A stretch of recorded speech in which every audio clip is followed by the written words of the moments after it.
વડોદરામાં માતા સાથે આડા સંબંધની આશંકાએ પુત્રએ યુવકને માથામાં પથ્થર મારી ગળું દબાવી ઢીમઢાળી દીધું. ઘટનામાં પોલીસે ગણતરીના જ કલાકોમાં હત્યાનો ગુનાનો ભેદ ઉકેલી હત્યારાને ઝડપી પાડ્યો હતો. કપુરાઈ પોલીસે વધુ તપાસ હાથ ધરી છે. પોલીસે પોસ્ટમોર્ટમ રિપોર્ટમાં ગળું દબાવવાથી મોત થયા હોવાનું બહાર આવતા હત્યાનો ગુનો નોંધાયો હતો.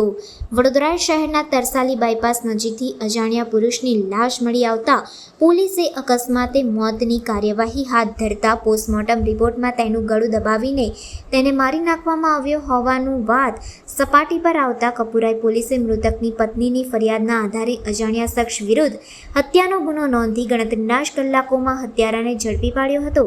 માતા સાથે આડા સંબંધની આશંકાએ પુત્રએ યુવકને માથામાં પથ્થર મારી ગળું દબાવી ઢીમઢાળી દીધું હોવાની પોલીસ સમક્ષ કબૂલાત કરી હતી. ગત તારીખ 13 જૂનના રોજ તરસાલી બાયપાસ સર્વિસ રોડથી ભાઈલિયાપુરા ગામ તરફ જતા ભેંસાસુર મંદિર રોડ ઉપર પ્રીત ટેનામેન્ટની બાજુમાં આવેલ ખેતરમાંથી અજાણ્યા પુરુષની લાશ મળી આવી હતી, જેથી પોલીસે કુદરતી મોત મુજબ રજીસ્ટર કરી મૃતદેહની ઓળખ છતી કરવા માટે સયાજી હોસ્પિટલના કોલ્ડ રૂમમાં રાખ્યો હતો. ફિંગરપ્રિન્ટ રિપોર્ટ્સના આધારે મૃતકની ઓળખ છતી થતાં મૂળ દાહોદ જિલ્લાના લીમખેડા તાલુકાના ચૈડિયા ગામના વતની અને હાલ શહેરના સોમા તળાવ નજીક MM વોરા શોરૂમની પાછળ આવેલ માધવમ ફ્લેટની સાઇટ ખાતે મજૂરી કામ કરતા મંજુલાબેન તડવીએ પતિની લાશને ઓળખ કરતા મૃતક ગોરસિંગભાઈ તડવી હોવાનું સામે આવ્યું છે. ગોરસિંગભાઈના PM રિપોર્ટમાં તેમનું ગળું દબાવી મોત નીપજ્યું હોવાનું કારણ બહાર આવ્યું છે. તેમજ માથાના પાછળના ભાગે આંતરિક ઈજા પણ જણાઈ આવી હતી.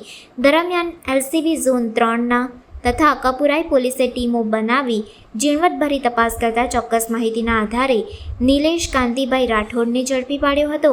વડદલા રોડ ઉપર હત્યા કરી લાશને પેન્ડલ રિક્ષામાં મૂકી આવ્યો હોવાની આરોપીની કબૂલાત આરોપીએ કબૂલ કરી હતી. જોકે તરસાલી બ્રિજ નીચે રહેતી મારી માતા અને ગોરસિંગભાઈ વચ્ચે પ્રેમ સંબંધ હોવાની શંકા હોય. ગોરસિંગભાઈએ મને અગાઉ માર માર્યો હતો તેમજ મારી માતાને તે બીજે ક્યાંક લઈ જશે તેવી શંકા હોય. ગત તારીખ 13 જૂનની રાત્રે તરસાલી બ્રિજથી વડદલા રોડની સરકારી શાળા પાસે ગોરસિંગભાઈને પથ્થર મારી ત્યારબાદ ગળું દબાવી મોત નિપજાવી લાશને પેડલ રિક્ષામાં ભાઈલિયાપુરા ગામ નજીકના ખેતરમાં મૂકી આવ્યો હતો.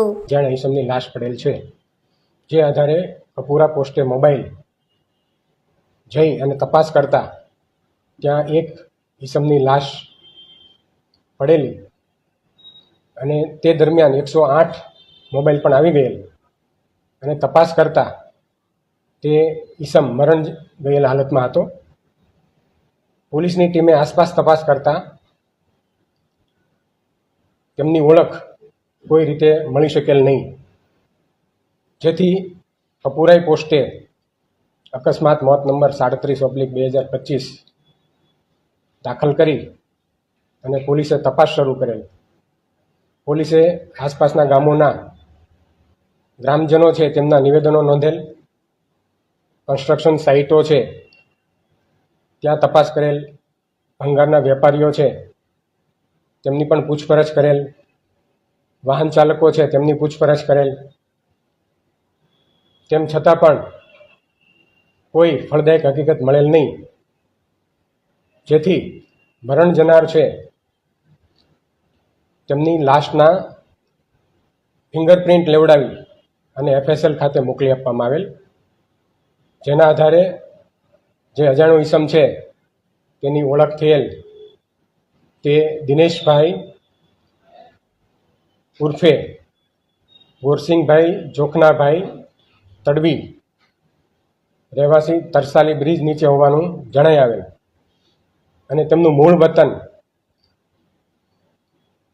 દાહોદ જિલ્લો હતો. ત્યારબાદ આ તપાસ દરમિયાન PM નોટ આવતા PM નોટમાં જે મરણ જનાર છે તેના મોતનું કારણ ગળું દબાવવાથી થયેલ હોવાનું જણાઈ આવતા કપુરાઈ પોલીસ સ્ટેશન ખાતે ખૂનનો ગુનો નોંધવામાં આવેલ.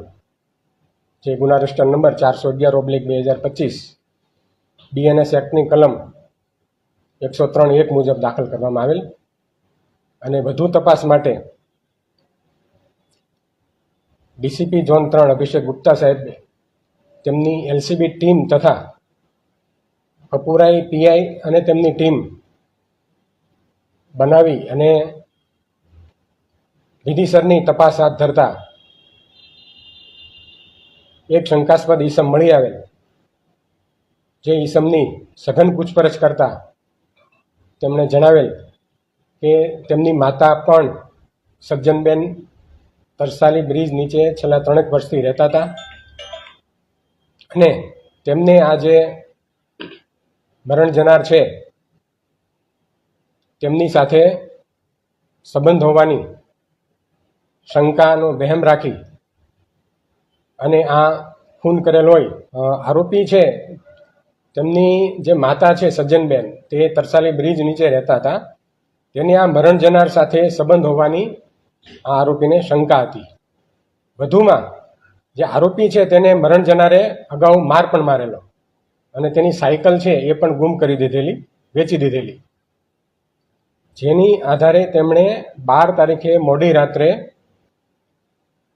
તરસાલી બ્રિજથી વડોદરા તરફના રોડ ઉપર સરકારી સ્કૂલ પાસે તેમને પથ્થર મારી અને ગળું દબાવી તેમની હત્યા કરી નાખેલી તેવી કબૂલાત કરી. બરાબર છે. પોલીસે આ બાબતે સોશિયલ મીડિયા ઉપર અને વિવિધ પોસ્ટરો છે જાહેર સ્થળોએ લગાવી અને આ રીતે પ્રચાર કરેલ અને લાગતા વળગતા જે સાહેદો છે, ખાસ કરીને જે તરસાલી બ્રિજની નીચે જે રહેતા લોકો છે તેની પૂછપરછ કરતા શંકાસ્પદ ઈસમ મળી આવેલ અને જેની સઘન પૂછપરછ કરતા તેમણે જ હકીકત જણાવેલ અને જે ડેડ બોડી છે એનો નિકાલ કરેલ તે જગ્યા પણ તેમણે સામે ચાલીને જાણ કરેલ છે, બતાવેલ છે.